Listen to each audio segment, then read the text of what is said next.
আসসালামু আলাইকুম। সকল প্রতীক্ষার অবসান ঘটালো এমবাপ্পে।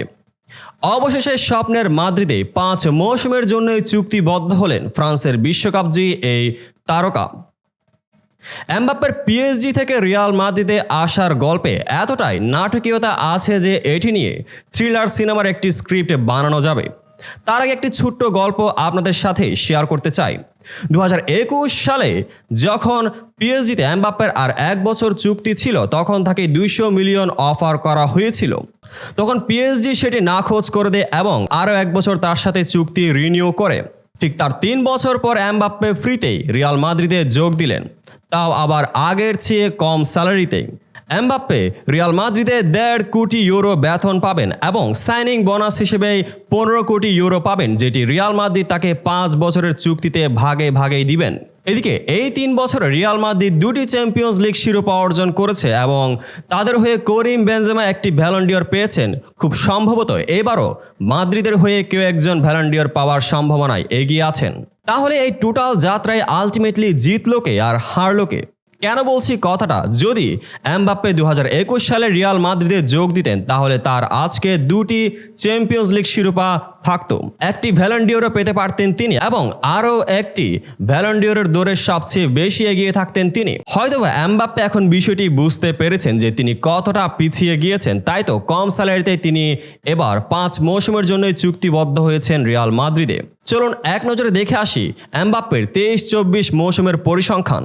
লিগ 1-এ ম্যাচ হয়েছে 34টি, যেখানে তিনি মূল একাদশে ছিলেন 24টি ম্যাচে, সাবস্টিটিউট হয়ে খেলেছেন 5টি ম্যাচ। 2টি ম্যাচে তাকে বেঞ্চে বসিয়ে রাখা হয়েছিল, 3টি ম্যাচে তাকে স্কোয়াডে রাখা হয়নি।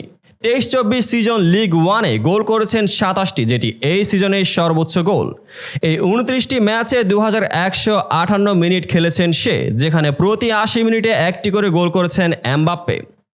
2023-24 চ্যাম্পিয়ন্স লিগের পরিসংখ্যানের দিকে যদি একটু লক্ষ্য করি, মোট 12টি ম্যাচ খেলেছেন সে, যেখানে তার গোল সংখ্যা 8টি। টোটাল 1080 মিনিট মাঠে ছিলেন এমবাপ্পে, যেখানে প্রতি 135 মিনিটে একটি করে গোল করেছেন।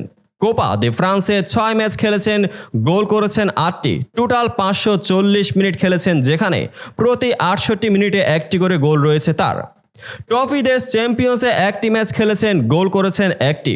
এছাড়া এমবাপ্পের 2023-24 মৌসুমে ইন্টারন্যাশনাল ফ্রেন্ডলি ম্যাচগুলোর পরিসংখ্যানের দিকে যদি একটু নজর দিই, যেখানে 3টি ভিন্ন দেশের সাথে ম্যাচ খেলেছেন এমবাপ্পে, গোল করেছেন মাত্র 1টি। 2টি ম্যাচে 1টি করে অ্যাসিস্ট রয়েছে তার।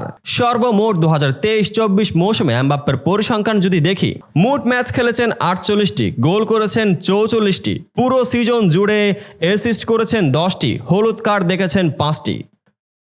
3868 মিনিট মাঠে উপস্থিত ছিলেন এমবাপ্পে, যেখানে 88 মিনিটে একটি করে গোল রয়েছে তার। তবে এখানে আরেকটি বিষয় আপনাদের সাথে শেয়ার করতে চাই, এমবাপ্পে কিন্তু রিয়াল মাদ্রিদের 7 কিংবা 10 নম্বর জার্সি পাচ্ছেন না, যেটি রিয়াল মাদ্রিদে গত বছর পাকাপাকিভাবে অনেকটা 7 নম্বর জার্সি পেয়েছেন ভিনিসিয়াস জুনিয়র এবং 10 নম্বর জার্সি পরে খেলছেন লুকা মদ্রিচ। ভিনিসিয়াস জুনিয়র আরও কয়েক মৌসুম মাদ্রিদের হয়ে খেলবেন এবং লুকা মদ্রিচের এই মৌসুমের জুন মাসেই তার চুক্তি শেষ হবে এবং তিনি আগামী মৌসুম পর্যন্ত চুক্তিবদ্ধ হবেন বলে জানা গেছে রিয়াল মাদ্রিদে।